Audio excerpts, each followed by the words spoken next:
En vivo, desde la octava, en el corazón de la Ciudad de México, para todo el país, en contexto.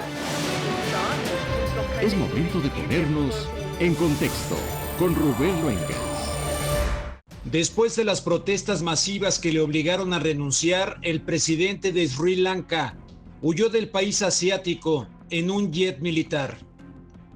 Las imágenes de la toma del Palacio Presidencial le dieron la vuelta al mundo.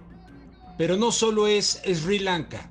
Hay descontento en varios países del mundo como Países Bajos, uno de los países agroexportadores más importantes del mundo, donde los granjeros ven como amenaza letal las medidas de su gobierno, afirmando que sus autoridades actúan como si los agricultores fueran una piedra en su camino. La inconformidad se extiende en países como Alemania, Argentina, Panamá y un largo etcétera. Azotado por la inflación, las desigualdades y la incertidumbre que genera el cambio de paradigma anunciado por organizaciones como la del Foro Económico Mundial. ¿Hacia dónde nos quieren llevar quienes dirigen los destinos de la humanidad? Así empezamos en contexto.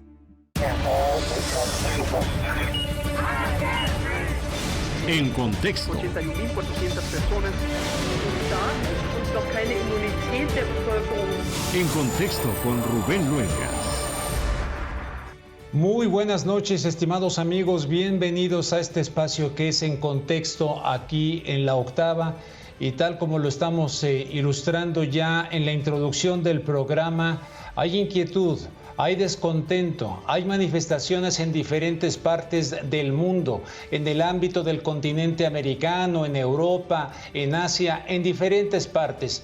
¿Cuál es la razón de estas manifestaciones? Especial interés ha levantado ya de manera tardía, porque ya lleva tiempo las manifestaciones en Sri Lanka. Sin embargo, lo que impactó al mundo y a las televisoras fue la toma del Palacio presidencial, que incluso le dieron la vuelta al mundo las escenas de la gente de este país metiéndose a la alberca de este Palacio Presidencial. Pero más allá de esa situación, ¿qué está pasando en otros países? Por ejemplo, Países Bajos, que mucha gente le sigue diciendo Holanda. Holanda es parte de los Países Bajos. Ahí con tractores llegaron a Ámsterdam, la capital, incluso hubo una represión al grado de que la policía llegó a tirar balazos a los agricultores en el civilizado país que muchos refieren como Holanda, repito, que debe ser denominado Países Bajos, en inglés Netherlands.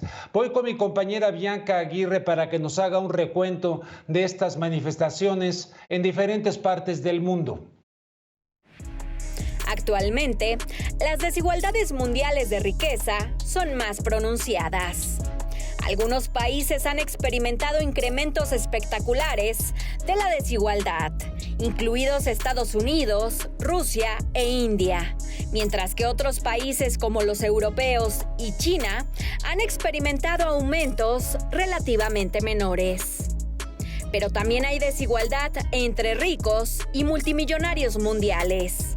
La pandemia y la invasión de Rusia a Ucrania han sido detonantes, mismos que han llevado a escenarios de protestas masivas, como ocurrió hace unos días en Sri Lanka, en donde la crisis económica provocó que los manifestantes irrumpieran en la residencia oficial. La inflación ha provocado que el hambre empeore desde principios de este año, además de que Sri Lanka ha sufrido profundamente la escasez de gasolina y electricidad.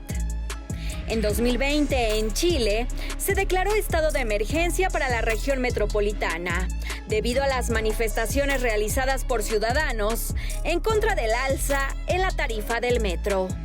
Las protestas en Egipto de 2019 consistieron en una serie de manifestaciones de miles de personas en El Cairo, Alejandría, Damieta y otras ciudades en las que los manifestantes pidieron que el presidente Abdel Fattah el-Sisi fuera removido del poder. Las fuerzas de seguridad respondieron con gases lacrimógenos, balas de goma, y en octubre se habían realizado 4.300 detenciones arbitrarias. Ciudades que se han convertido como ollas de presión, en las que la desesperación e inestabilidad terminan por estallar. Para La Octava, Bianca Aguirre. Bien, estimados amigos, desde el año 2019 la Organización de las Naciones Unidas ya advertía acerca de futuras manifestaciones en el mundo, teniendo como telón de fondo la desigualdad. Sin embargo, en el caso específico de Países Bajos, como les decía al principio, está una clara respuesta a lo que se conoce como el Great Reset o el reseteo del planeta Tierra, del cual se habla muy poco en los medios de comunicación y que nos embarran pues muy seguido personajes como Klaus Schwab, que es el fundador y dirigente del Foro Económico Mundial. O sea que no es solamente la desigualdad así como siempre, sino que hay algo muy específico del cambio de paradigma, y por eso la pregunta: ¿hacia dónde nos quieren llevar los representantes de las élites mundiales? De tal suerte que tengo invitados esta noche aquí en Contexto para platicar acerca de este tema. Inicio dándole las gracias a Jorge Macfood, escritor y profesor de estudios internacionales en Jacksonville University, allá de la Florida. Muchísimas gracias por estar con nosotros. También voy con el doctor en filosofía y presidente de la Fundación Red de Estudios para el Desarrollo Social, Fernando Buenabad, a quien saludo con mucho gusto hasta la Argentina. Y voy también con Aníbal Garzón. Nuevamente tenemos el privilegio de contar con su presencia. Él es sociólogo, comunicador y especialista en relaciones internacionales. Pues muy buenas noches a los tres, y voy a iniciar precisamente con el doctor Jorge Macfood. Jorge, ¿a qué obedece, en tu opinión, estas manifestaciones que se están registrando? Panamá, Alemania, por todos lados, por todas partes del mundo. ¿Qué tal, Rubén? Un gusto estar con Fernando y Aníbal. Bien breve. Primero, que esto es una tendencia a lo largo de la historia, desde la prehistoria. Todos los sistemas socioeconómicos tendieron a radicalizar la desigualdad, y mucho más el sistema actual capitalista neoliberal, que está en casi supongamos en su etapa final. Alguien dijo que el capitalismo tiene los siglos contados, pero es evidente que en este momento no está funcionando, el sistema no está funcionando. En el caso concreto que mencionas de Holanda, de Europa, de muchos otros países, obviamente tenemos problemas específicos como la guerra en Ucrania, el corte de suministros, etcétera. Pero a largo plazo, recordemos, todo ese mundo desarrollado tan bonito y que dio cátedra al resto del mundo sobre cómo es el progreso, cómo es ser civilizado, se hizo en base a la esclavitud y en base al imperialismo y en base a la explotación y al saqueo de otros continentes. Si América del Sur o México o cualquier otra región del mundo hubiese expoliado, hubiese robado toneladas y toneladas de oro a Asia, África, Europa, también daríamos cátedra de cómo es ser bonitos y de moral alta y saber cómo hacer las cosas, y seríamos desarrollados. Esa no es la situación que tenemos hoy en día. Obviamente que todavía hay una inercia de desarrollo en Europa y en otros lados, pero todavía el oro está robado, está ahí en toneladas guardado en la oscuridad. Pero la situación anterior, imperialista o neoimperial, ya se va reduciendo. Entonces es natural que las cosas se vayan equilibrando, y la gente, por ejemplo, acá en Estados Unidos, no lo entienda, pero lo siente que ya se está dejando de ser los números uno que dictaban lo que debían hacer los otros países. Y en nombre de la libertad y libre mercado imponemos a fuerza de golpes de estados lo que deben hacer los demás en beneficio nuestro. Entonces, cuando esas cosas van cambiando, obviamente que el mundo llamado rico desarrollado comienza también a sufrirlo. Pero, y no quiero ser muy largo porque hay otros dos invitados, pero el sistema también está casi en sus últimas, inevitablemente por el gran desarrollo tecnológico, la robotización, la inteligencia artificial. Obviamente que toda esa concentración de progreso de la humanidad que se está acelerando, está siendo secuestrado por la élite mundial, la financiera, aquellos puñados de hombres que tienen más o tienen la mitad de la riqueza del mundo. ¿Cómo lo han hecho eso? Secuestrando. Ellos no han creado ninguna riqueza, la han secuestrado. Y obviamente que el resto del mundo comienza a sentirse bastante incómodo y comienza a reclamar. Es natural. Jorge, muchísimas gracias. Mira, voy a pasar con Fernando Buenabad. Fernando, te saludo con mucho gusto y le voy a pedir a Ricardo Fuentes, mi productor, si pone en pantalla una nota que viene precisamente del diario argentino Página 12, que me parece espeluznante. Ahorita que la ponga en pantalla me dices cuando ya la tengas, mi querido Ricardo, pero la nota de Página 12 dice: ¿tomar alcohol o antidepresivos? Son los consejos del canciller de Austria para enfrentar la inflación en la Unión Europea. Tomar alcohol o antidepresivos. Yo corría inmediatamente a este canciller, salvo que todo el mundo esté de acuerdo con esta solución para enfrentar la inflación. Viene en Página 12 Fernando Buenabad. Rubén, un abrazo, siempre agradecido por tu convocatoria. Saludo desde luego a Jorge y Aníbal por esta oportunidad. Ya tenemos claro, coincido con Jorge, que tenemos un proceso en el que el capitalismo está agonizando, ¿no? Una agonía larga, por cierto, que está costándole a la humanidad mucho, una agonía que está intoxicando a los pueblos con su proceso de degradación, degradación que recorre todos los espacios, no solamente económicos, también morales, ¿no? de los pueblos, de las culturas, de las tradiciones, de lo que somos cada cual con nuestras diferencias. Nos está golpeando el capitalismo severamente en todos estos niveles. No es solamente un problema de usurpación de riquezas que se han concentrado en unas cuantas manos. Son unas cuantas manos desesperadas por mantener su poder, por mantener su hegemonía, y a cualquier costo están atacando hoy en esta fase a la especie humana, ¿no? Y podríamos necesariamente entrar en una reflexión filosófica sobre el destino de la humanidad. Tu pregunta, Rubén, de hacia dónde nos llevan estos poderes concentrados, estas mafias, este imperialismo, ¿no? Hacia dónde nos lleva. Y hacia dónde nos lleva y en qué condiciones estamos también.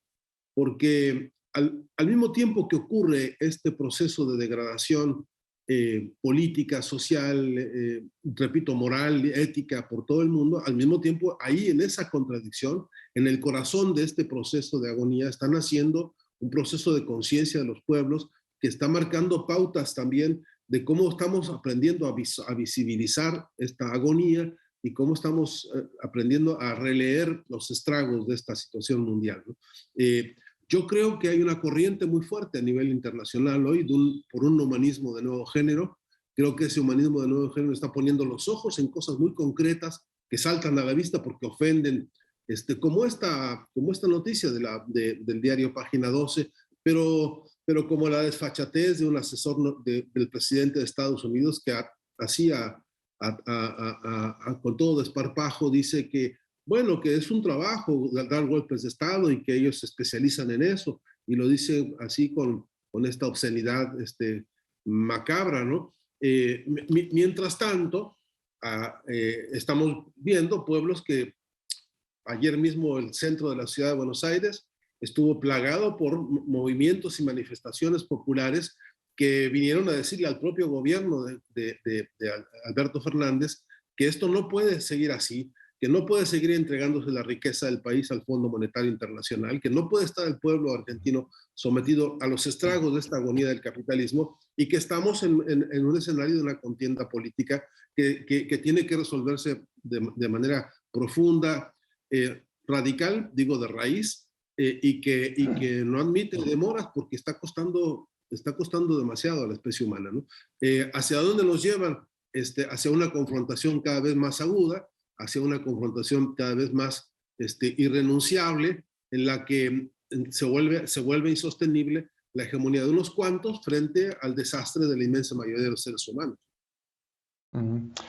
Fíjese que en otro espacio entrevisté recientemente a Quique Romero, un argentino, sobre este tema de las manifestaciones, y él me decía que Domingo Perón, el general Perón, decía que la víscera más sensible del ser humano es la cartera y que en estas movilizaciones a nivel mundial no es tanto que haya una concienciación de la gente en contra de la élite global, como publicó Newsweek, sino que en realidad le llegó nuevamente a la cartera y que por eso están saliendo a la calle. Y si ya se resolviera el tema de la cartera, vuelven a la normalidad y ya no cuestionan a las élites. ¿Qué opinas, Aníbal Garzón, acerca de esto que comparto, que me dijo recientemente Quique Romero? Gracias por la invitación, Rubén. Un abrazo también a los dos compañeros.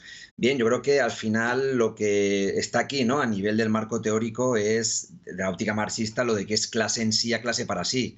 Claro que es verdad, ¿no? Que hay una clase social trabajadora, donde muchas veces incluso nos acaban diciendo que es una clase media. Es esa clase media donde de repente pierde un poder adquisitivo y sale en esa lucha, ¿no? Para defender su poder adquisitivo, pero no para cambiar lo que es el sistema. El hecho es, si de repente vive bien dentro del capitalismo, puede ser que, ¿no? Esa gente no salga, pero cuando haya el efecto Iguazú, ¿no? Como se le llamaba en una movilización que hubo de trabajadores de Sintel aquí en España, que es como el río Iguazú, que de repente hay una bajada de agua y ahí viene lo que es el colapso económico y te afecta en la vida cotidiana. Eso finalmente tiene relación con lo que comentabas de esa nota, ¿no? Del canciller austriaco, donde dice que tenemos que tomar alcohol o antidepresivos. ¿Qué está sucediendo? Que se está individualizando las luchas sociales.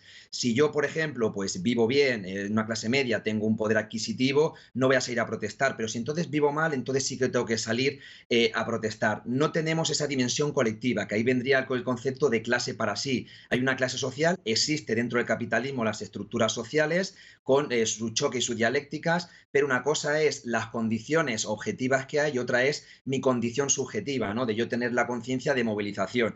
Y muchas veces se va por algunos aspectos particulares de mejorar un convenio laboral, mejorar una situación, un salario, pero no lo que se ve en su momento, que todo está enlazado en un sistema capitalista, en un sistema más neoliberal, que todo lo que está pasando en diferentes países del mundo viene justamente de un tratado que se llevó a cabo con la fundación de la OMC en el 94 y esos tratados de libre comercio, que acababan relacionando a todos los países donde se perdía una soberanía donde los países potenciaban la exportación e importación, ¿no? Y siendo mucho más vulnerables en diferentes aspectos, como el caso estamos viendo ahora europeo, en el tema energético, ¿no? Se quitó el carbón en su momento y de repente la compra a lo mejor de gas a países como Rusia, Estados Unidos o el norte de África y ahora mismo se ven en un problema mayor. Lo que está sucediendo es que esa globalización es toda una quimera, es una falacia. Lo que hay que potenciar siempre es la soberanía nacional, la soberanía propia de los pueblos y a partir de ahí ver cuál es el excedente para poder exportar, pero primero cubrir sus necesidades y sobre todo potenciar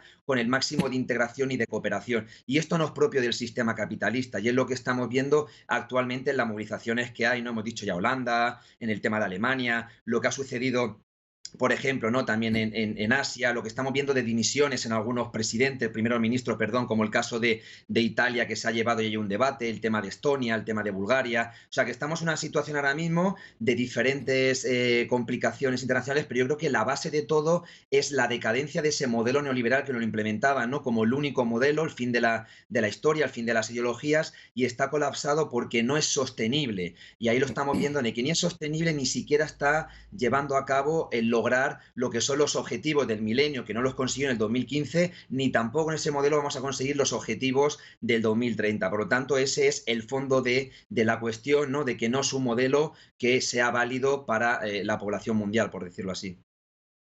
Claro, Aníbal, por ejemplo, acá en el ámbito latinoamericano, recientemente en Ecuador, en contra de Guillermo Lasso, en Panamá, es tremendo. Jorge, alguna vez que tuve la oportunidad, hace ya muchos años, en 1994, de entrevistar al entonces subcomandante Marcos, yo le decía, ¿cuál es tu propuesta? ¿Cuba? ¿Cuba es lo que propones para el mundo? Y me dijo, no, todo hay que reinventarlo, me dijo entonces el subcomandante Marcos. Hablábamos ahorita de toda esta crisis del neoliberalismo, del capitalismo. Sin embargo, desde las élites, el Foro Económico Mundial nos dice, hay que reinventarlo todo, to build back better, o sea, construir desde atrás mejor. y hacer un reseteo del planeta, e incluso que la pandemia era una gran oportunidad. Por un lado pregunto eso, y por el otro, bueno, ¿con qué sustituimos a este neoliberalismo? ¿Con cuál socialismo? Yo de repente pienso que el socialismo del siglo XXI como que todavía está por inventarse. No sé si estoy bien, Jorge. Sí, planteaste, Rubén, muchos puntos ahí. Ahora, para ser muy breve, cuando no está bien, cuando se dice Cuba sí o Cuba no, bueno, yo tampoco propongo Cuba como el modelo, pero no se puede hablar de Cuba como si fuera una isla. Es una isla geográficamente, pero globalmente no es una isla. Es decir, si vamos a hablar de Cuba, vamos a hablar del imperialismo que la ha bloqueado, la ha saqueado por más de un siglo, desde la prensa amarilla del siglo XIX, y continuamos, la Plata Amendment, Guantánamo, donde se violan los derechos humanos, etc. No, es decir, no es que haya un modelo que vino del espacio llamado Cuba, es una consecuencia de todo un tema mucho más global y mucho más importante, que es el imperialismo global. Eso no podemos descartar una cosa de la otra.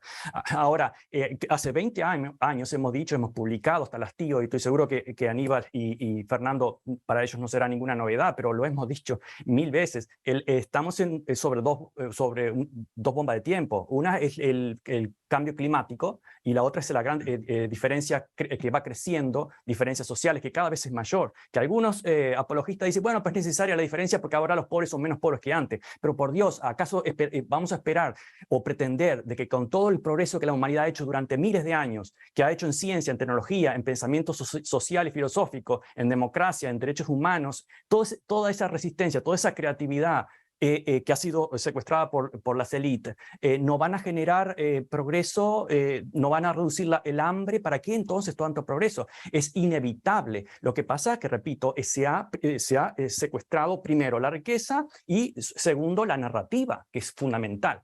Recordemos, podemos comparar fácilmente el sistema esclavista, que es la base del progreso de Occidente también, está sentado en el sistema esclavista. Incluso el sistema electoral acá en Estados Unidos es la herencia del sistema esclavista, y la estructura social, de hecho, es una consecuencia de ese sistema esclavista, y la cultura también. Pero el esclavo muchas veces consideraba al amo como su benefactor, y la narrativa a través de la iglesia, a través de los medios, apoyaba todo eso. Estamos en una situación muy similar. Es decir, aunque podemos considerar elementos psicológicos o sociológicos, podríamos decir, bueno, la clase media siempre le temió más a los de abajo que a los de arriba. Entonces se deja robar por los de arriba tranquilamente, y para evitar una gran revuelta de abajo.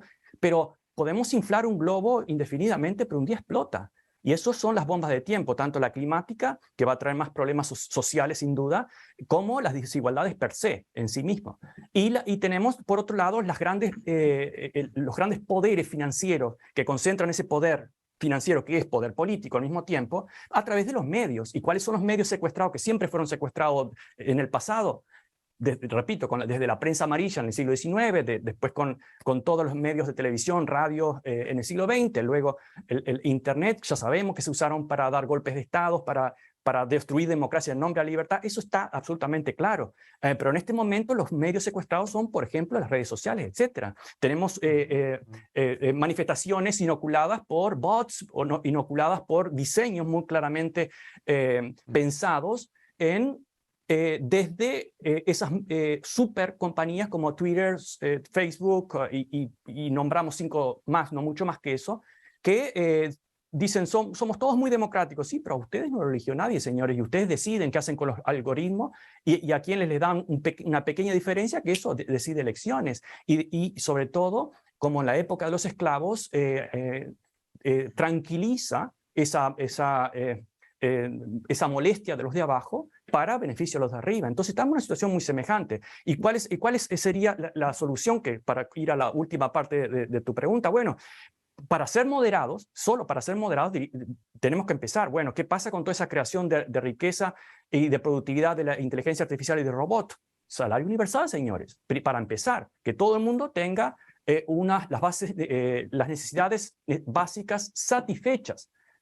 Es un tema incluso moral. No podemos pensar que haya niños muriéndose de hambre, y son millones de niños muriéndose de hambre, con el nivel de progreso que hemos hecho como humanidad a lo largo de siglos, porque todos los inventos no fueron de ningún capitalista. Perdón, señores, el capitalismo no aportó nada en cuanto a tecnología, invenciones, ciencias, etcétera. O podemos contar muy poco. Si alguien descubre algún invento, ni siquiera Internet, ni siquiera las computadoras fueron aportadas por el capitalismo o alguna empresa privada, ni siquiera la empresa espacial de Elon Musk, que lo recibió todo hecho, igual que Bill Gates, etc.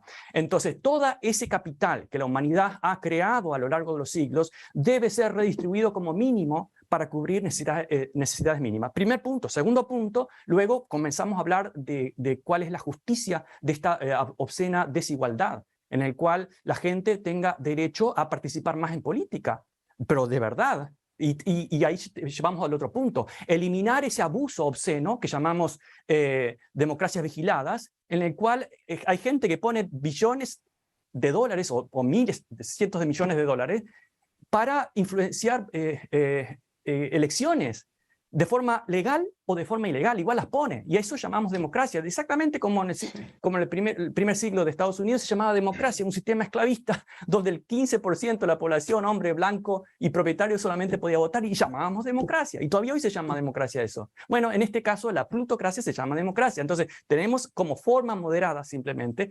de poner sobre la mesa una fuerte discusión. Señores, limitemos de plano el abuso del dinero en política y en los medios.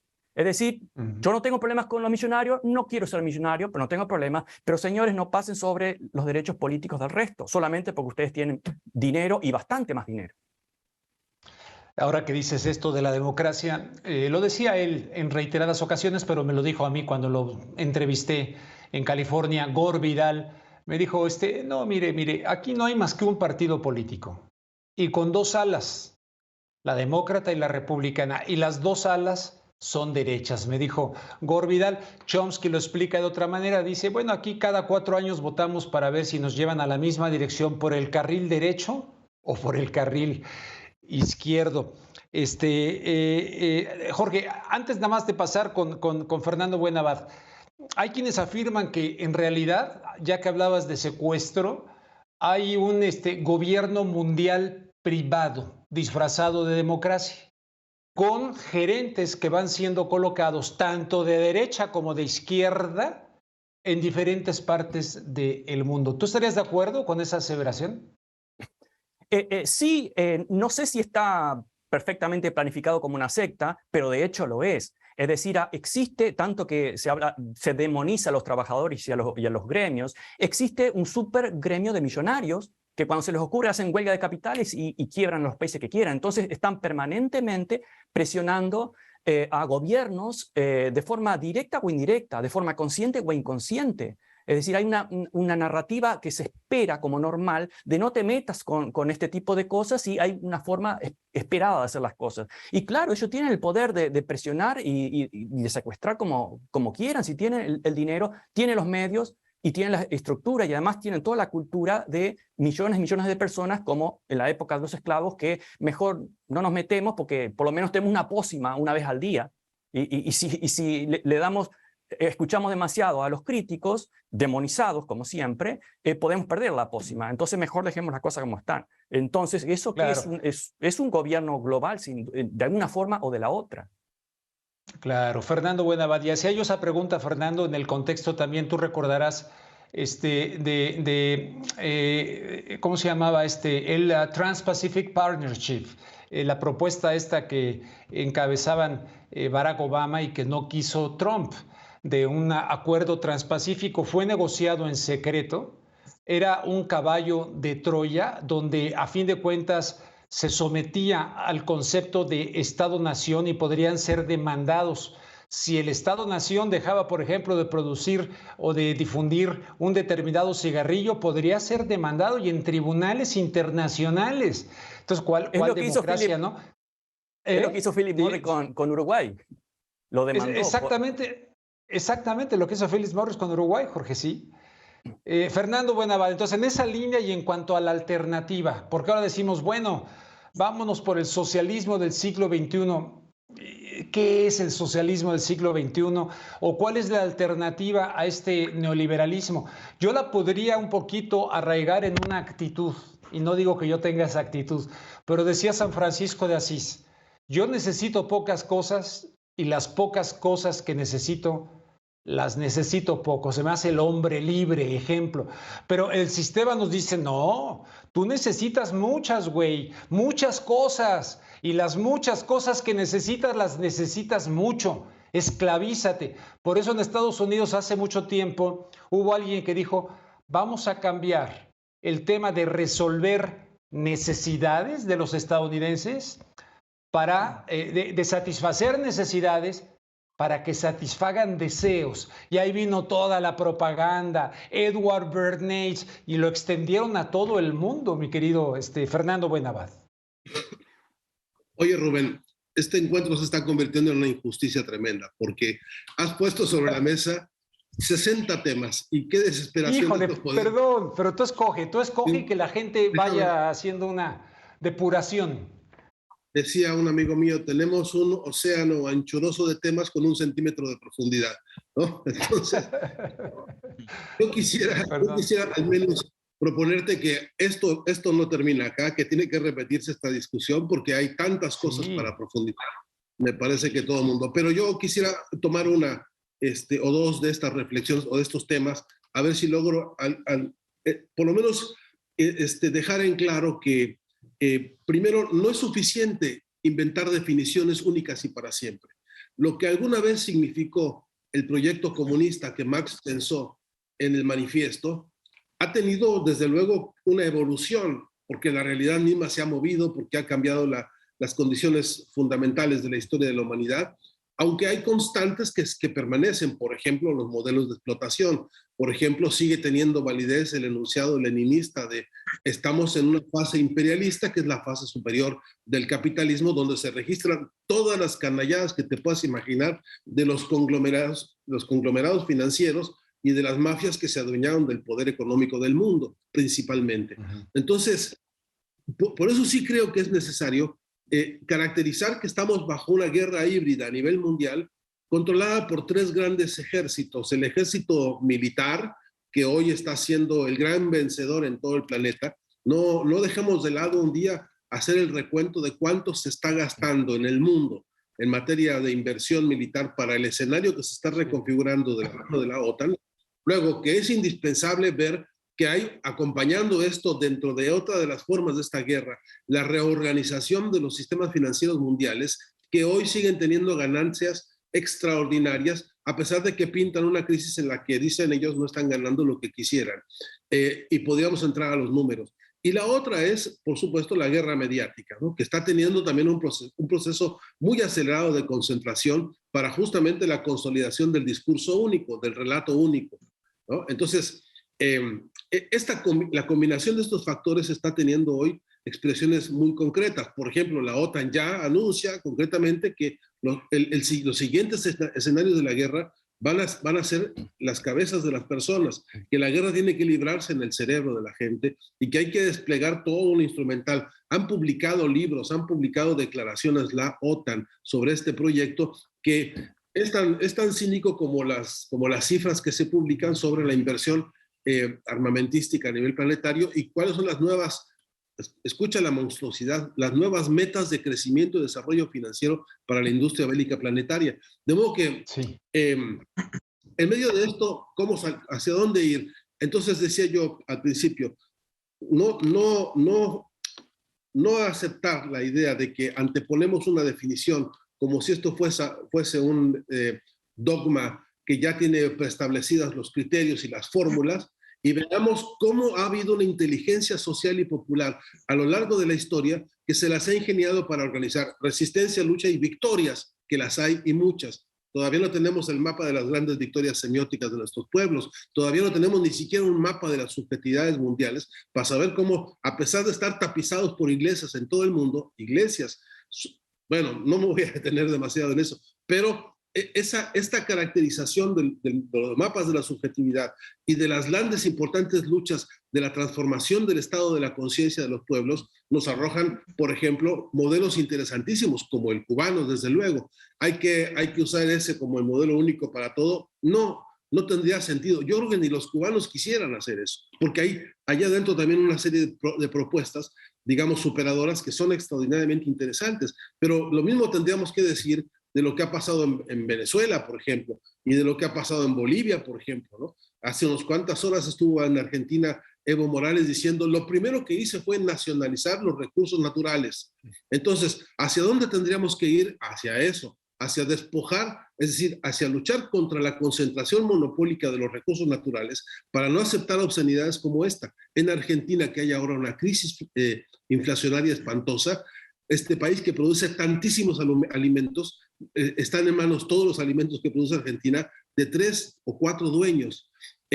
La riqueza de los mares están en manos de 3 o 4. En el informe McBride, Rubén, del año 1980, se advertía, los que hicieron el primer estudio sobre los problemas de la comunicación en el mundo, advertían, hay un proceso acelerado de concentración monopólica que está golpeando directamente a las democracias. Ya se decía en ese documento. Entonces se escandalizaban porque los dueños de los medios en el mundo eran como 600 personas.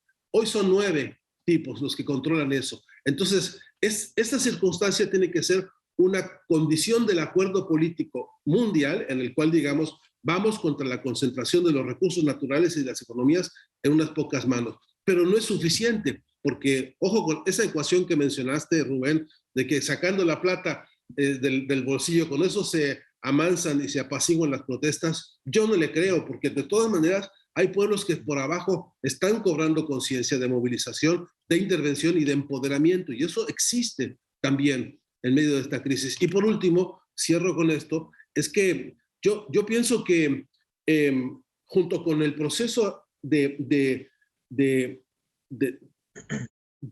despropializar, de expropiar, de modificar las condiciones objetivas del control económico del mundo, es decir, la democratización de la economía, la transparencia y la cristalización del manejo del dinero en la publicidad, en la política, en todo, con un proceso de transparencia en términos de cómo se produce el imaginario colectivo, con un proceso de transformación en el que discuta cómo se construye el sentido común, es decir, con un proceso profundo de análisis e intervención sobre la disputa por el sentido, nosotros tendríamos una herramienta poderosísima para dar esta batalla en esta etapa. Y creo que ahí venimos con atrasos muy grandes. Rubén, en América Latina, fíjate la concentración monopólica, ¿hasta dónde llega?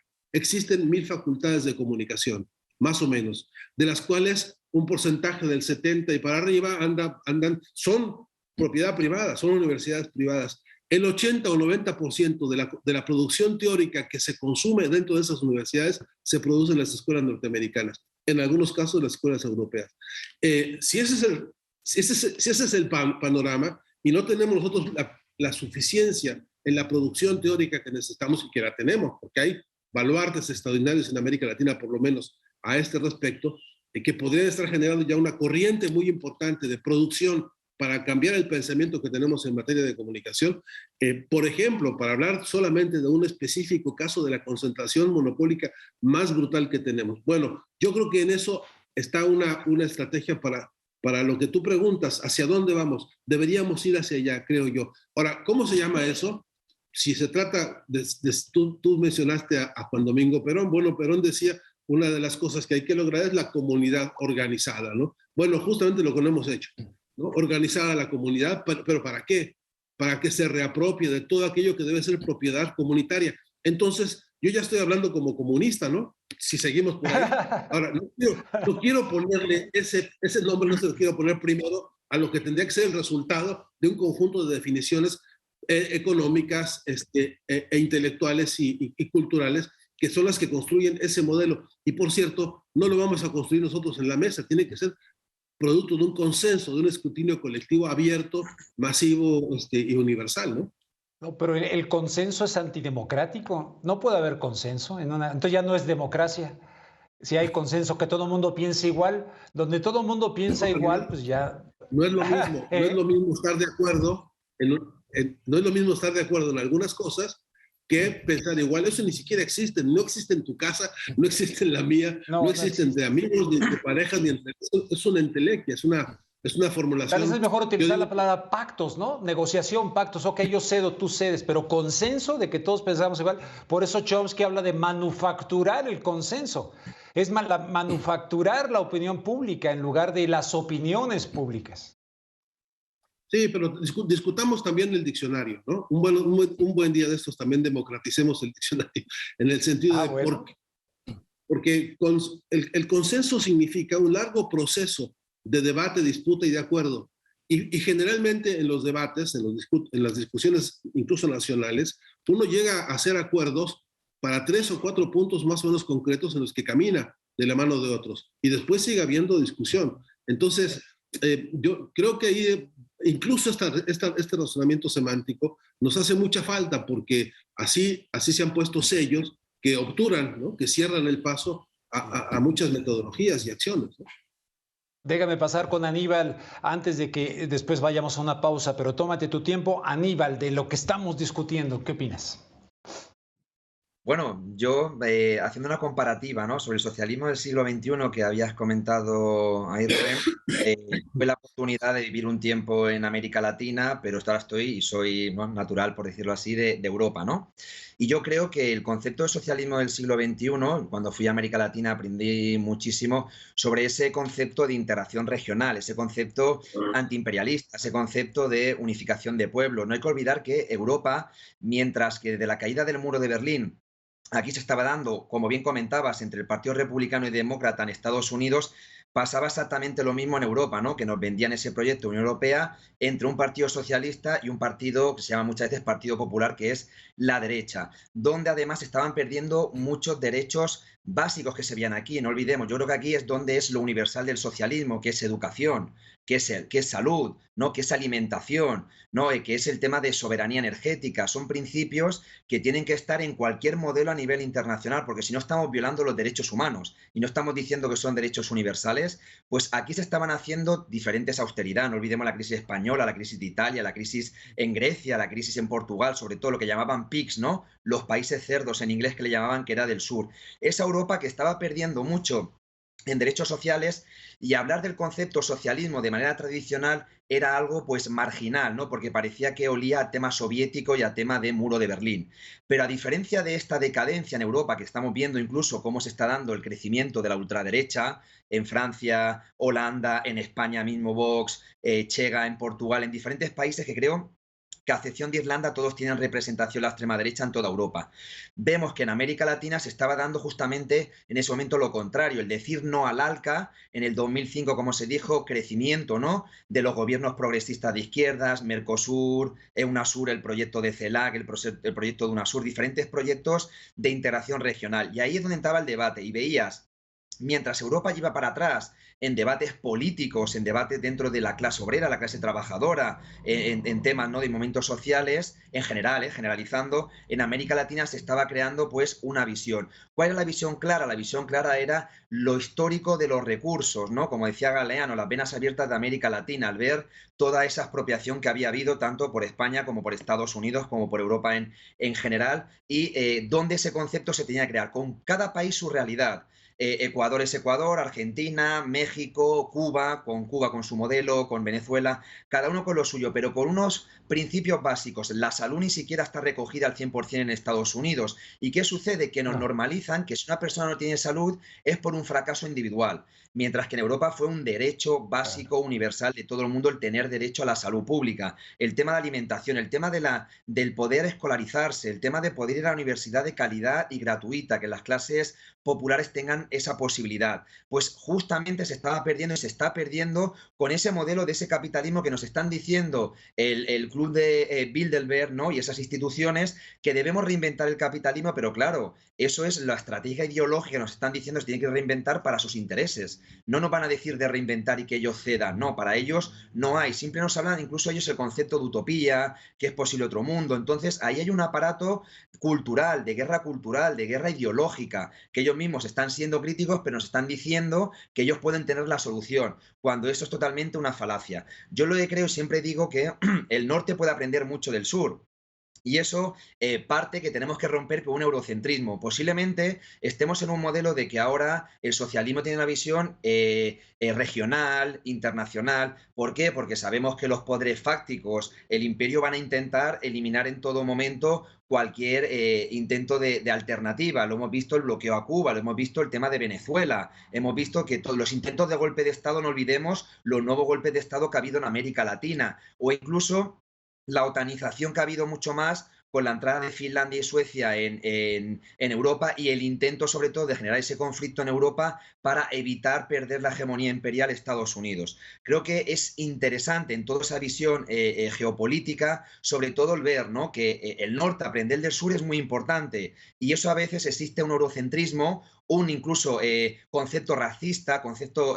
xenófobo, concepto, ¿no?, de chauvinismo del norte, y yo con los años que estuve en América Latina sí aprendí muchos de ahí. Por lo tanto, entiendo las particularidades de cada zona del mundo, al igual que Asia, al igual que África, tienen sus particularidades, pero el tema es compartir. Pero hoy en día mucha gente de izquierda del norte se piensa que tienen la solución del sur, y eso se acaba reproduciendo. Es una colonización que sigue existiendo, donde salen partidos de izquierdas en Europa, donde van a intentar dar aquí los remedios en el sur, cuando creo que justamente pasa mucho al revés. Yo he visto tejidos sociales y proyectos como el de Bolivia, ¿no?, en el tema de la nacionalización, donde en Europa era imposible hablar de nacionalización, y en Europa llegó Evo Morales en el 2006 y dijo hidrocarburos nacionalizados, y el crecimiento del PIB y de las condiciones del pueblo boliviano que pude compartir durante estar allí 3 años, se veía. Mientras que aquí en Europa hablar de eso era hablar de socialismo, o era hablar de que ni siquiera ni el Partido Socialista Español ni nada se podía hablar. Justamente lo contrario, estamos hablando en el modelo de privatización. Y creo que eso es importante en las clases populares, aprender del sur,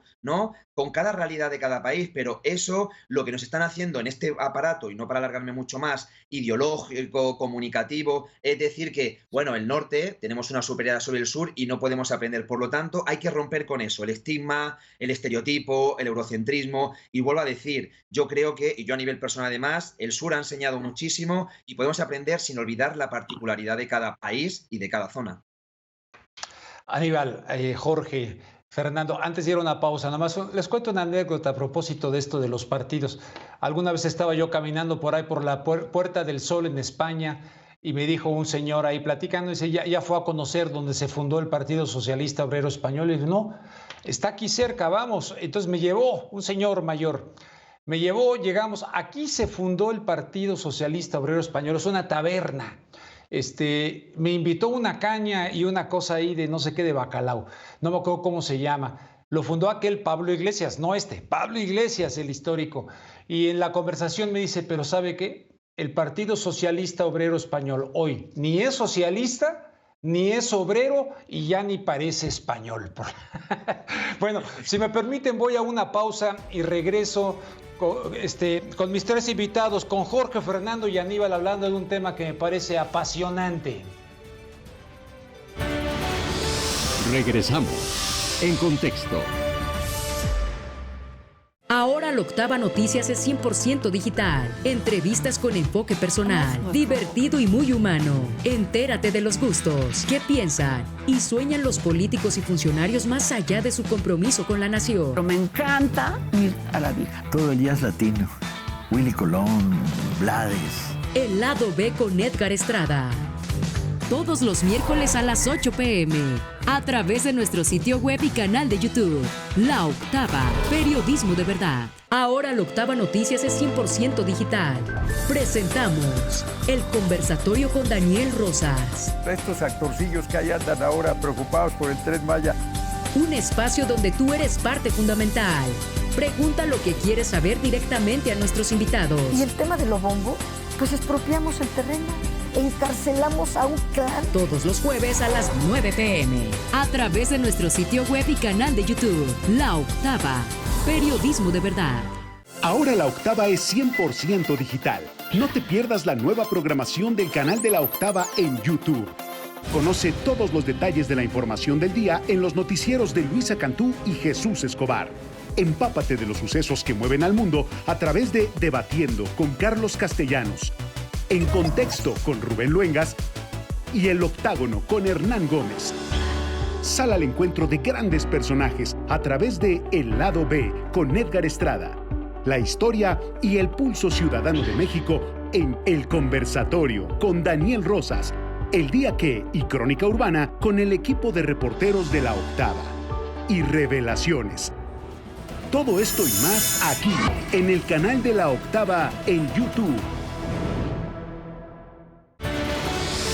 Continuamos en Contexto. Estimados amigos, estamos de regreso aquí en Contexto, en La Octava. ¿Recuerdan aquella frase que dice: el castigo para aquellos que no se interesan en política es que serán gobernados por aquellos que sí se interesan? ¿Qué ocurrió en este país que logra su independencia en 1948? Sri Lanka. Y pasan muchísimos años y resulta que la gente hastiada va y toma el palacio presidencial, al grado de que el presidente del país y el primer ministro tuvieron que renunciar, y por lo menos el presidente del primer ministro, no me queda claro qué ocurrió, pero tuvo que salir, huyó en un avión militar de Sri Lanka. ¿Será que el cobarde vive hasta que el valiente vive hasta que el cobarde quiere? ¿Cómo va aquella frase? En fin, pues estamos aquí de regreso, me quedan como unos 14 minutos y me gustaría cederle la palabra a cada uno de ustedes para que mis preguntas no les roben tiempo y cada quien quiera darle el entorno y la conclusión de lo que hemos estado hablando, que evidentemente es muy complejo, como ya apuntaba Fernando Buenabad. Voy con Jorge primero. Jorge McFood, escritor y profesor de estudios internacionales en Jacksonville University de la Florida. ¿No te comen vivo allá de repente la comunidad cubano-americana con tu manera de pensar? Sí, todos sabemos que, y más, yo he hecho muchos estudios sobre cómo se crea la opinión pública y no solamente a través de medios privados que monopolizan muchas cosas, que eso es un elemento fundamental, sino a través de las mafias que a través de la CIA, a través de otras agencias que sobre todo actúan en el exterior y también en el interior de Estados Unidos, aunque eso es ilegal, pero la ley para la CIA no tiene ninguna importancia. Y bueno, sí, todos sabemos que no todos son iguales, pero la mafia existe ahí. Y he tenido varios encontronazos, pero por el momento no tengo ningún cáncer ni nada por el estilo, supongo. Sí. Bueno, entonces, tu conclusión, aunque ahorita con lo que dijiste les quiero recordar a la audiencia, y yo creo que eso no ha desaparecido. Ahí pueden buscar para que luego no digan, porque la operación Mockingbird, que es el nombre de este pájaro, el ruiseñor, no, es más bien el colibrí, ¿no? Sinsonte. Mockingbird. El sinsonte. En náhuatl. Exactamente. Entonces el Mockingbird, la operación de la CIA les pasaba hasta los artículos a los periodistas famosos, ¿te acuerdas? Sí. Entonces, eso de manufacturar y todo, bueno, que dice, no, es que en Estados Unidos la libertad, la CIA misma, y yo sinceramente creo que siguió ocurriendo, después de haber trabajado en las entrañas de canales de televisión allá, creo que sigue ocurriendo. Jorge, adelante. Sí, ¿Y tu conclusión? Sí, varios capítulos en el último libro, La Frontera Salvaje, sobre Mockingbird Operation y todos los artículos plantados que la gente, incluso hoy, para hacerlo muy súper breve, hoy siguen repitiendo cápsulas semánticas que la escribieron en Virginia o la escribían en Miami manipulando la prensa, y esos son los campeones de la libertad y del libre mercado y contra el intervencionismo del Estado, pero es muy fácil hacer negocio cuando se tiene un superestado que además tiene billones de dólares de presupuesto. Tendríamos muchísimo para hablar en ese aspecto, pero también está conectado con lo mismo, porque aparte del sector privado está el sector gubernamental trabajando oculto, y todavía es cierto, en Estados Unidos todavía quedan espacios de disidencia, hay bastante gente que es disidente, y los progresos que se han hecho acá en Estados Unidos no han sido por ninguna guerra. Yo muchas veces le digo, ¿qué libertad y qué seguridad y libertad aportó la guerra de Vietnam? Al contrario, y en Estados Unidos hay más libertad o un poco más de libertad en algunos aspectos que antes. Eso ha sido por los demonizados monstruos, según la época, como Martin Luther King y muchos otros, Malcolm X, etc. Aquellos que realmente resistieron. Es decir, la resistencia produce un progreso, y siempre ha sido así a lo largo de la historia. La resistencia es creativa. No es una falsa dicotomía de decir, bueno, pero la crítica, ¿qué es lo positivo que proponen? Primero, resistir el poder, que el poder siempre va a intentar expandirse y mantenerse, contra el otro factor humano, que es la búsqueda de justicia. Entonces la resistencia ya de entrada es creativa y es necesaria. Ahora, en el aspecto Fernando hablaba de la necesidad de unión y de pensamiento más coordinado, etc. América Latina se formó en fraccionamiento, pero eso fue una conveniencia imperialista, tanto el Imperio Británico como Estados Unidos y de otras partes, la fraccionar. Hoy en día el fraccionamiento y el hiperfraccionamiento del individuo también es una estrategia. Entonces es muy difícil, a veces, no imposible, porque también hay un trabajo de conciencia y un trabajo estructural. Es muy difícil cuando esa estructura está totalmente dominada por una microminoría, tanto económica como los medios. Entonces necesitamos medios, necesitamos formas de comunicar nuestro pensamiento, que no necesariamente es el mejor, seguramente que nos estamos equivocando y nos vamos a seguir equivocando, pero hay un pensamiento único todavía con ciertas disidencias y necesitamos medios. Y los medios, ustedes ven en América Latina, en Europa, muchas veces se dice en Estados Unidos que los medios son de izquierda. Es una máscara, absolutamente. Todos los medios son conservadores. Son conservadores. En América Latina, incluso en gobiernos de izquierda, que hemos visto en Uruguay y Argentina, los medios de izquierda son minoría y muy débiles. Los medios de la derecha son muy fuertes. Y el Mercurio en Chile, por ejemplo, que fue uno de los participantes en el golpe de Estado contra Salvador Allende, recibía millones de dólares también de la CIA directamente, y otros recibían y no lo sabían. Es decir, que qué casualidad que una ideología siempre está económicamente arriba. Por los empresarios, los que pagan las grandes advertisement o publicidad, mantienen esos medios porque les conviene, pero además también hay una canalización de millones de dólares de forma secreta y sucia, que habla bien de unos escritores y hunden a otros porque no les conviene. Eso está, tú hablabas de Mockingbird Operación Mockingbird, esa era una de las estrategias, promocionar reviews o reseñas positivas a escritores mediocres y hundir a aquellos que no estaban a favor, claro. Pero lo que pasa es que el boom, por ejemplo, en América Latina, se encontraron de que cada vez que la gente leía más sobre la historia de América Latina, era más antiimperialista. Entonces, casi todos los intelectuales eran de izquierda. ¿Y por qué? No es que tenían el cerebro lavado, como algunos dicen de la derecha, es porque la realidad era de derecha. Y todos los intelectuales, generalmente, desde el Renacimiento, se han puesto del lado opuesto. Entonces, cada vez que vemos grupos de pensadores, de intelectuales que se dedican a la cultura, que no están conectados a intereses económicos y siempre dominando un determinado sector ideológico, ¿por qué es? Hay que mirar para el otro lado, porque ahí vas a ver dónde está el poder económico, financiero, político y de todo tipo. Y bueno, entonces ahí tenemos el segundo punto, que es el estructural. ¿Cómo hacemos eso? Bueno, hay que comenzar a aprobar leyes para regular y limitar ese poder obsceno que tienen las grandes corporaciones. Y en Estados Unidos son anónimas incluso. Absolutamente. Y ahora que hablabas de resistencia, vino a mi mente cuando lo mencionaste un pequeño acto de resistencia que fue gigante, porque catalizó en los Estados Unidos el movimiento de la lucha por los derechos civiles. Rosa Parks, que estaba cansada y no se quiso levantar de aquel famoso camión. Y un acto así que pareciera intrascendente de resistencia en Rosa Parks, que generó todo el escándalo que vino y todo hasta desembocar con el presidente Johnson, que termina firmando, claro, de manera muy presionada, pero los derechos civiles en los Estados Unidos. Mi querido Fernando Buenabad, en Argentina, tu conclusión, nos quedan para ti como 4 minutos y otros 4 para Aníbal. Bueno, yo hago una propuesta concreta de un acto de resistencia. Mira, está claro que una de nuestras más grandes debilidades hoy por hoy es la debilidad en materia de comunicación. Ya decía Simón Bolívar, por el engaño nos han derrotado más que por la fuerza, ¿no? Y guardadas todas las proporciones, eso sigue ocurriendo hoy. Nosotros hemos hecho un pequeñito estudio en el Instituto de Cultura y Comunicación que yo dirijo, de la Universidad Nacional de Lanús, en Argentina, y hemos estado estudiando los programas, digamos, los idearios políticos de casi todos los partidos de América Latina. Hemos visto de los partidos comunistas, de los socialistas, de los partidos de la derecha incluso. Hemos reconocido las cartas, digamos, declaración de intenciones de muchos movimientos sociales en la región. Tenemos la casi totalidad, pues, de quienes han escrito un documento de ideario, ¿no? Un programa de acción, un programa de principios.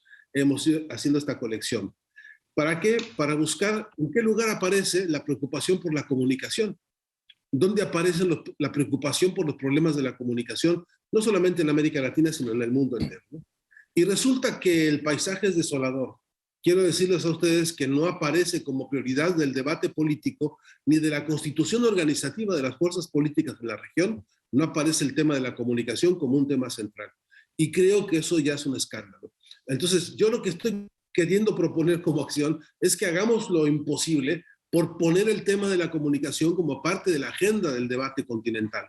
Porque es verdad, y por comunicación hablo, desde luego, por toda la problemática completa, ¿no? Desde, por supuesto, nuestra propia desorganización. Es totalmente cierto que somos un archipiélago inmenso de voluntades comunicacionales, pero un archipiélago inconexo, que no somos capaces todavía de conectar los unos con los otros para ver cómo ayudarnos en términos de una estrategia de construcción de mensaje. No logramos convertir la queja local en clamor colectivo continental cuando hay tantísimos temas al respecto. Entonces, mi propuesta concreta es que hagamos lo imposible, compañeros, de reflexionar este vacío que implica una debilidad política, pero también que implica una interrogación profunda. Es decir, si a estos temas, como otros muchos, no se les ha dado la jerarquía que debe tener en la agenda de las urgencias políticas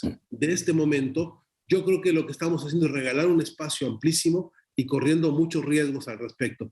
Nos urge la formación de corrientes teóricas y metodológicas para la emancipación comunicacional en América Latina. Nos urge abrir escuelas, espacios, talleres, intervenciones comunitarias de base. Nos urge, pues, un montón de cosas para poder crear una gran corriente de pensamiento emancipatorio en materia de comunicación. Hay mucha gente talentosa, hay muchas fuerzas, insisto, es un archipiélago inmenso de voluntades comunicacionales muy creativas, muy emancipadoras, pero inconexas. Y luego nos está faltando asegurarnos de que nuestro relato está a la altura de la historia que se está viviendo. Porque debemos decir que incluso compañeros nuestros, compañeros que uno considera de pensamiento progresista, de izquierda, comunista, socialista, etcétera, de pronto cuando uno conversa, sacan de su cabeza profunda la ecuación de Shannon para la comunicación. Y uno dice, compadre, estás hablando con un vocabulario teórico y metodológico de la Edad Media para discutir la complejidad comunicacional de los algoritmos de nuestro tiempo. No estamos haciendo producción teórica en tiempo real para discutir una guerra que en tiempo real está produciendo estragos gravísimos, en términos de lavado de cerebros, en términos de sometimiento de conciencias, pero también en términos de la obturación de posibilidades organizativas para encontrarle salida a esto. Entonces, a mi entender, esto es un tema no es el único, no quiero hacer de esto un dogmatismo de la comunicación, ni un fanatismo nuevo, ni quiero fundar una iglesia nueva. Lo que estoy tratando de decir es que ante la evidencia de una investigación que deja en claro que no es este el tema o uno de los temas de la agenda urgente de nuestro tiempo, pues algo podríamos hacer, quizá una propuesta de resistencia como la que invocabas, Rubén, ahora. Gracias por el tiempo y un abrazo. Oye, nomás antes de pasar con Aníbal, te pregunto, ¿tendríamos que estar en una estrategia de guerra de guerrillas comunicacionales?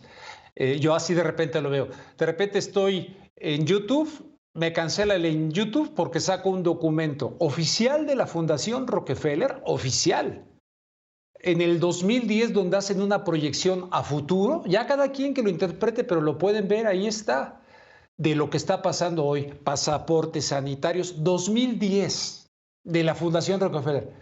Cancelado tu canal de YouTube porque violaste las reglas de la comunidad. Bueno, abrí otro canal y va por aquí. ¿Y la estrategia comunicacional de guerra de guerrillas? ¿Valdría el concepto? Sí, claro. Además, hay uno que se llama guerrilla semiótica. Es toda una categoría ya en marcha. Guerrilla semiótica.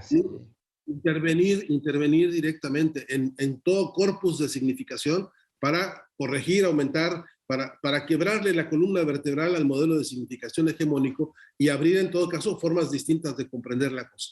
Después te paso, si quieres, un trabajo que hemos hecho recientemente sobre el Chavo del Ocho, que armamos una estrategia de guerrilla comunicacional frente a un modelo de violencia social tan complejo como ese, que con lo que creció una inmensa cantidad de personas en América Latina, y estamos tratando de quebrarle la estructura semiótica a eso para demostrar que a través de estos modelos y otros muchos, lo que se consigue es la subordinación, el silenciamiento y la complicidad con un ejercicio de violencia tan grave como el de ver un niño durante 30 años metido en un barril sin un solo abrazo fraternal de una comunidad que lo acompañaba.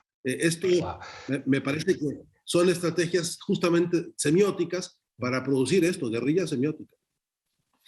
Bien, ahorita me despido de Jorge y de ti formalmente. Vamos con Aníbal Garzón para su conclusión. Aníbal. Sí, como conclusión, bueno, utilizando que habíamos estado hablando un poco, un marco teórico, ¿no? Yo recomiendo, ¿no?, el libro de Stono Sanders, que es La CIA y la Guerra Fría Cultural, donde se ve claramente, ¿no?, hemos estado hablando sobre ello, la injerencia, ¿no?, no solamente aquí militar, sino a nivel cultural, ¿no?, de cómo entraron en muchísimos intelectuales que se llamaban de izquierdas en Europa, que finalmente lo que hacían era un trabajo crítico en esa Guerra Fría con el bloque del Este.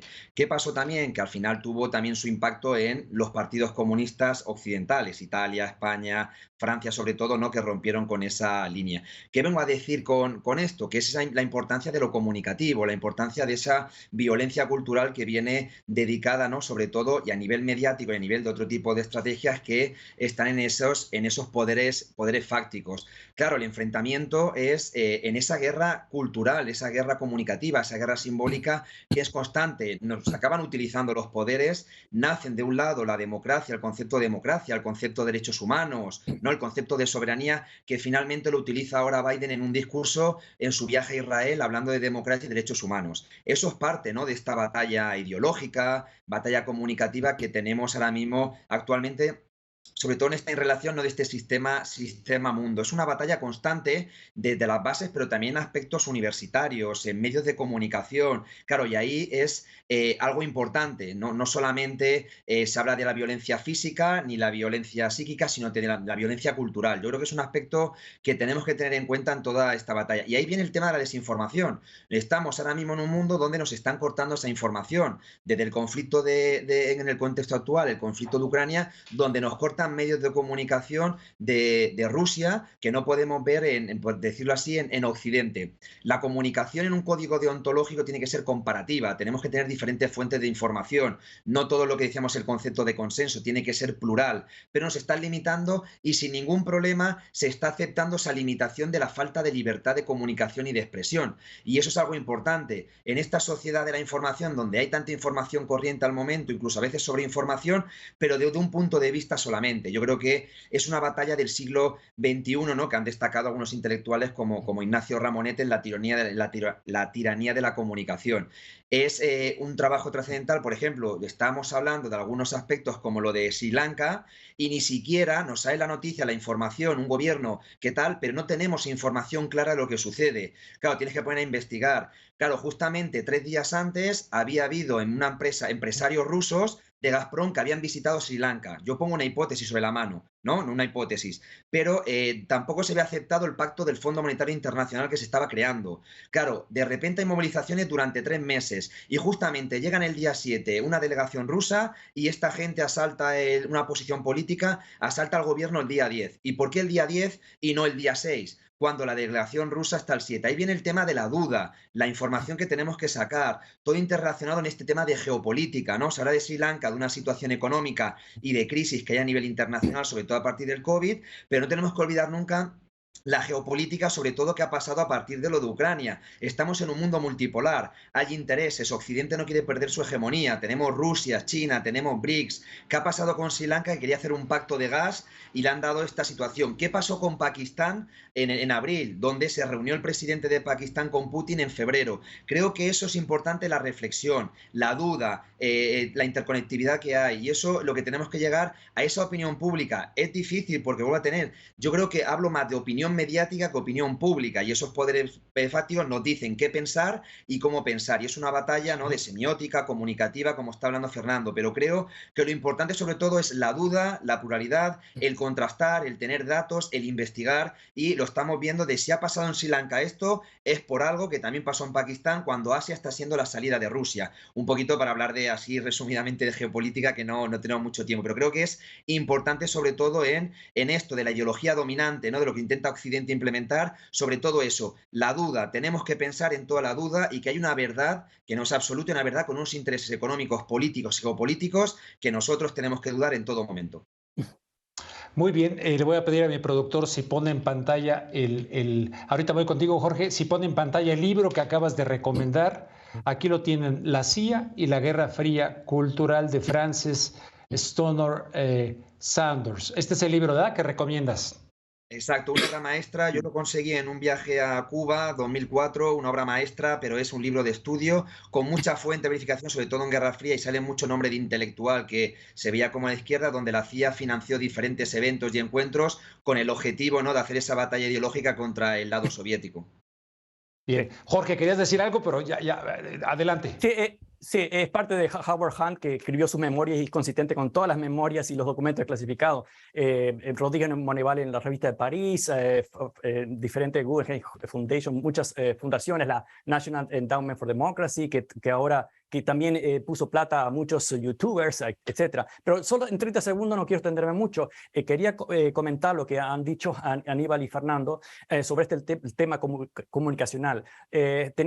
Corremos con una desventaja, porque en lo que estamos pidiendo es un pensamiento más racional y reflexivo, y en otras palabras, una vuelta quizás a lo que fue el centro de la Ilustración. Pero en este momento nos estamos viendo de la Ilustración hacia la Edad Media. ¿Y qué significa esto? Que los conceptos globales están totalmente fuera de los medios. Los mass media o las redes sociales son de derecha, son medievales. ¿Por qué? Porque su estrategia es el fraccionamiento permanente, es decir, el discurso religioso repetido sin mucha reflexión. Entonces corremos con una gran desventaja cuando exigimos, y está bien que exijamos, un pensamiento más profundo, etcétera, pero en cuanto a lo comunicacional, lo que hoy en día importa son píldoras totalmente desconectadas de actos de fe irracionales que aglutinan millones de personas, como lo hacía determinadas sectas o determinadas iglesias en la Edad Media. Muy bien, le voy a decir a Jesús Escobar Tobar, aquí de La Octava, que por aclamación popular tenemos que hacer una segunda parte de esta mesa de reflexión. Jorge, te agradezco muchísimo, un fuerte abrazo hasta Miami. Cuídate mucho por allá, que por cierto anda haciendo campaña para la presidencia. El gobernador de California anda haciendo campaña en la Florida, ¿verdad? Muy interesante. Savonarola. Fernando Buenavad, un fuerte abrazo. Te ves muy bien, muy vigoroso. Debe ser el vino tinto de Mendoza, ese que me des. Y Aníbal Garzón, un fuerte abrazo también para ti hasta España. Gracias a los tres, en verdad. Es lo correcto de Machote es agradecer después de que uno invita, pero yo les agradezco de corazón, la verdad, los tres aportando al debate y para la audiencia de este espacio. Muchas gracias. Gracias, Rubén. Gracias a ti. Gracias. Un abrazo. Estimados amigos, pues realmente qué interesante escuchar y aprender de nuestros invitados. Tengo la colaboración del doctor Pablo Moctezuma Barragán, que por cierto, y dicho sea de paso, participé en la presentación de su libro en el Club Nacional de Periodistas. Se llama Lluvia de Alternativas, no tiene desperdicio. Son una colección de artículos, él cumplió 70 años de edad, 70 temas. Desde el primer artículo no tiene desperdicio. Busquen Lluvia de Alternativas, y aquí la colaboración de Pablo Moctezuma Barragán. Rubén, muy buenas noches, estimada audiencia. Demos una revisión al problema de la deuda en México. Allá en 1808, en la Nueva España, la deuda sumaba 20 millones de pesos. Que 6 años después había llegado a 33 millones, pero con la independencia de México, la deuda fue suspendida y cancelada. La independencia de México fue iniciada por Hidalgo en 1810 y declarada por Morelos el 6 de noviembre de 1813. Al año siguiente, Morelos declaró: todo americano que deba cualquier cantidad a los europeos no está obligada a pagar. Consumado en 1821 el proceso de independencia, esta fue traicionada por las clases dominantes con Iturbide, Alamán y Bustamante a la cabeza, que derrotaron la Revolución Popular. Lucas Alamán, ministro de Relaciones Exteriores, buscó de 1823 a 1825 como única salida empréstitos del exterior de Gran Bretaña, muy leoninos, y el colmo: en junio de 1824, el Congreso reconocía las viejas deudas contraídas por el gobierno virreinal hasta 1810. Pero muy pronto, Guadalupe Victoria suspendió el pago de la deuda en 1826 y también Vicente Guerrero, durante su presidencia, se negó a pagar intereses o amortización de la deuda. Tras un golpe de Estado contra Guerrero y su asesinato por Anastasio Bustamante y Lucas Alamán, reconocieron una deuda de 34 millones de pesos. Bustamante fue derrocado y Valentín Gómez Farías volvió a suspender el pago. Pero al volver al poder, Bustamante en 1839 reconocía una deuda de 50 millones. También Santana, para congraciarse con los gobiernos extranjeros, reanudó el pago de la deuda en 1853 durante 2 años, pero la revolución de Ayutla lo derrocó e inició la reforma. Al triunfo de Juárez y los liberales, el erario estaba en bancarrota, por lo que el 17 de julio de 1861 el Congreso suspendió por 2 años los pagos de la deuda. Primero estaban las necesidades de la nación. Tras vencer a los invasores europeos en 1867, Juárez se negó a reconocer las enormes deudas contraídas por Maximiliano y los conservadores. Nos cobraban 450 millones de pesos a los mexicanos, pero solo reconoció 84. Porfirio Díaz, el dictador entreguista, alcanzó una deuda de 441 millones de pesos en 1910. Al suspender la Revolución Mexicana, se suspendió el pago de la deuda en el año de 1814. Emiliano Zapata, en su exposición al pueblo mexicano y al cuerpo diplomático, manifestó que la revolución no reconocería los préstamos pedidos por el gobierno. Y también Villa, el 5 de noviembre de 1915, publicó desde Naco un manifiesto a la nación en el que propone la abolición de la deuda pública. Álvaro Obregón retrocedió y al negociar en 1923 el Tratado de Bucareli, avaló una enorme deuda externa de 1.450 millones de pesos. Pero suspendió pagos en 1923. Luego Calles contemplaba pagar 890 millones, pero en 1927 volvió a suspender los pagos. En 1930 reconoció una deuda de 2.267 millones de pesos. Sin embargo, por la gran crisis mundial que también afectó a México, suspendió pagos y hasta el cardenismo continuaron suspendidos. Tras este periodo, nos cobraban 400 millones, pero se negoció y los acreedores cedieron y quedó en solo 40 millones de dólares durante 28 años. Tomemos nota, de 1914 a 1942, México, sin recibir un solo crédito del exterior, se desarrolló y avanzó. En los siguientes 30 años de retroceso, se pasarían de menos de 100 millones de dólares a más de 3.600 en 1970, al finalizar el gobierno de Díaz Ordaz. Y con Echeverría se cuadruplicó de 3.600 millones a 19.000. Ya endeudados, en octubre de 1976 nos ató al Fondo Monetario Internacional, el que ordenó devaluar la moneda estable durante 22 años y exigió petrolizar la economía, introducir el IVA, congelar salarios, bajar el gasto público en salud y educación, eliminar subsidios de beneficio social e iniciar la apertura comercial. Desde hacía 40 años México crecía al 6% anual, era autosuficiente en alimentos y gasolina. Tenía una mínima inflación del 2 al 5% anual. Con López Portillo se cuadruplicó una vez más y llegó a los 85,000 millones en 1982, lo que abrió puerta al neoliberalismo. México se petrolizó y comenzó a exportar 1,5 millones de barriles de petróleo diarios. A partir de 1982, el crecimiento del Producto Interno Bruto anda alrededor de un magro 2% por año. Antes de endeudarnos y petrolizarnos, crecía a un 6% en promedio. En 1994, con Salinas de Gortari, llegó a 131,000 millones de dólares. Y tomemos en cuenta que de 89 a 1994 se pagó por el servicio de la deuda más de 200,000 millones de dólares. Cedillo aumentó la deuda interna, rescató los bancos, la mayoría extranjeros, con el FOBAPROA IPA. Por 554,000 millones de dólares se han pagado alrededor de 1 billón y todavía se deben 1.2 billones. Es decir, ha costado el doble y va a costar el cuádruple. Fox dejó una deuda pública de 1.7 billones o millones de millones, habiendo recibido por el petróleo 347,000 millones de dólares, nos siguió endeudando. Calderón dejó la deuda del sector público en 5.2 billones, habiendo recibido por el petróleo 400,000 millones de dólares, que hoy serían 8 billones de pesos. Peña Nieto la dejó en 10.5 billones, 12 ceros.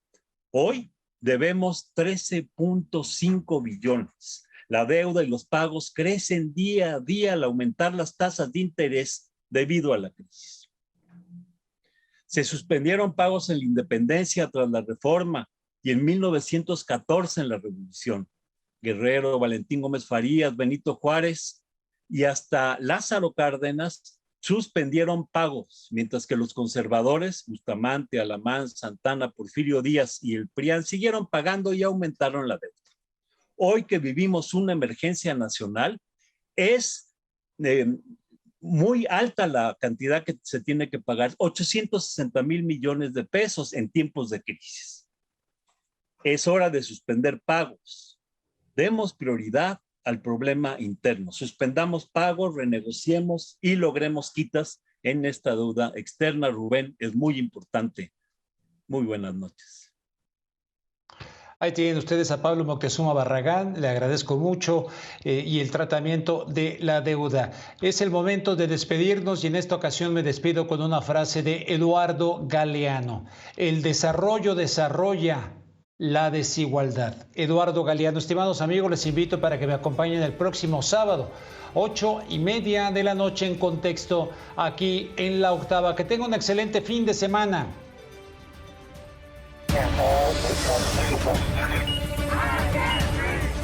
En Contexto. 81.400 personas und noch keine Immunität der Bevölkerung. En Contexto con Rubén Luengas.